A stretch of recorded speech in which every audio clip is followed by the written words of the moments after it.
the main person who was involved in this thread that a lot of people want to talk to is Secretary of Defense Hegseth. And a lot of questions were brought up regarding his drinking habits in his confirmation hearing. To your knowledge, do you know whether Pete Hegseth had been drinking before he leaked classified information? I don't have any knowledge of Secretary Hegseth's personal habits. Director Radcliffe, same question.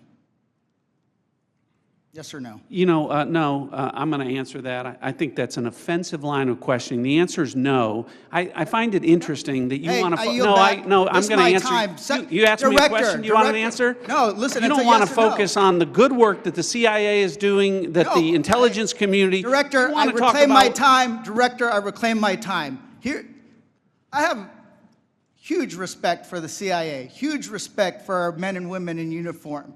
But this was a question that's on the top of minds of every American, right? He stood in front of a podium in Europe holding a drink. So of course, we want to know if his performance is compromised. If people were asking if the General Austin was compromised because of a heart issue, was his performance compromised because of a successful strike? I yield back, Mr. I bring my. You want to know? You want to talk about accepting responsibility? Do you think you should accept responsibility for a successful strike to make Americans safer? You want to focus on. I reclaim my time. So here's the thing. This is serious. As somebody, we've been briefed in this committee about using Signal. One of the things they basically said, the most secure phone call, the least secure text messaging. And we know that your people are Russians, Chinese are on your phone. Gentleman's time's expired.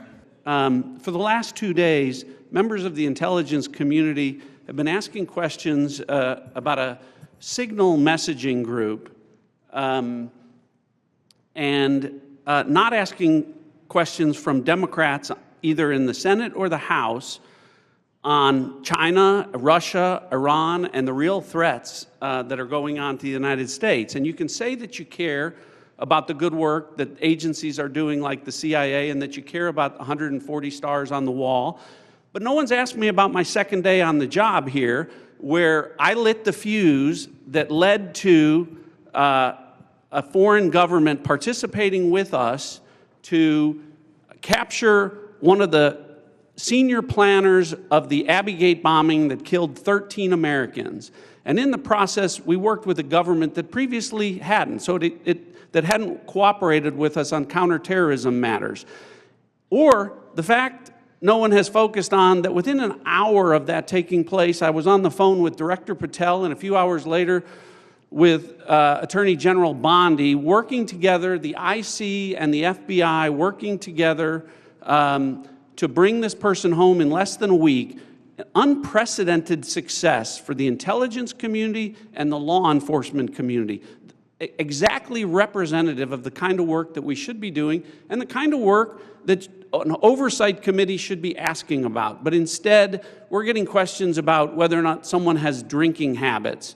And, you know, I just wish in an annual threats hearing where the American people want to hear about threats, that's what we would be talking about. Congressman Gomez's maligning of my reputation and not giving me the opportunity even to respond to his accusations.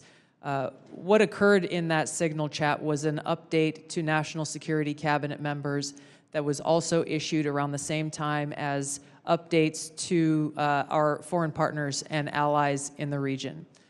There were no sources, methods, locations, or names of targets that were included in that chat. The decision to conduct this operation had been made long before that conversation took place. I do take my responsibility very seriously and played an integral role in providing the intelligence community's assessments that led to the ultimate decision by the President to conduct an operation, which, by the way, was very successful and continues to be very successful. I was traveling at the time, and I was not playing a very specific role, as these chats reflect, in much of the conversation that took place there. Secretary Hegseth, in my experience, has continued to operate in the way that President Trump's confidence in him inspires, which is in the best interests of the American people and our war fighters and ensuring our national security. I think it's wrong to impugn him, especially at a point where he is not here to defend his own honor.